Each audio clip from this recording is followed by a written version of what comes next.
നാട്ടുകാരനാണ്. കല്യാണം കഴിഞ്ഞ എന്റെ കുട്ടിന്റെ കല്യാണം ഞാൻ ഒന്നും തരൂല. നിങ്ങൾ അങ്ങനെ പറയരുത്.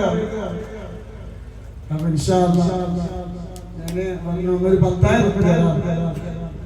അപ്പൊ കല്യാണം കഴിക്കുന്നത് അല്ലാഹു ബർക്കത്ത് ചെയ്യട്ടെ. ഘടങ്ങളൊക്കെ കൂട്ടി. പക്ഷെ അത് മാത്രമല്ല, സ്ഥലത്തിന് അപേക്ഷ അത് എന്നോട് പറയുന്നത്. നിങ്ങളും മറ്റുള്ളൊക്കെ എന്റെ കൂടെ, നിങ്ങളുടെ നാട്ടുകാരനാണ്. കാസർഗോഡിലെ കൂടെ ഒക്കിന്റെ കൂടെ പറക്കുന്നത് എല്ലാവരും പോലെ. നിങ്ങൾക്ക് ഭാഗ്യം കിട്ടും. അല്ലെ കൈക്കൂലി ഇടക്കൊക്കെ നമ്മളെ കുറെ ആൾക്കാർ ട്രോളുന്നുണ്ട്. കുറെ ആൾക്കാർ നമ്മളെ ശൈലി നമ്മളെന്ത് ചെയ്യാൻ പാടില്ല, മാറ്റാൻ പാടില്ല. ശരിയല്ലേ? നമ്മൾ പോകുന്ന വഴിക്ക് പോകും. അപ്പോ 10,000 രൂപ. അപ്പൊ എന്റെ ശ്രദ്ധിക്കങ്ങള് അല്ലാഹു ആഫിയത്ത്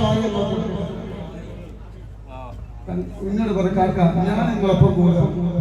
നിങ്ങൾ ആളുകൾ നിങ്ങളെ കുറിച്ച് അങ്ങനെ ഓരോന്ന് പറയുമ്പോൾ നിങ്ങളെ ആഹാരം നന്നാകുന്നല്ലാതെ നമുക്കെന്തില്ല.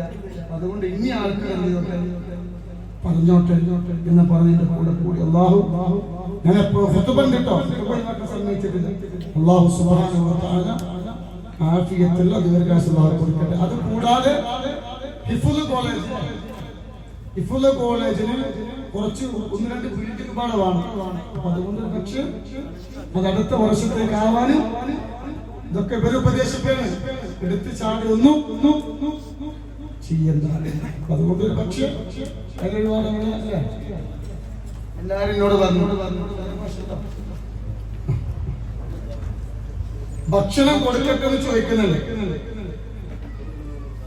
സാധനം വന്നിരിക്കണം.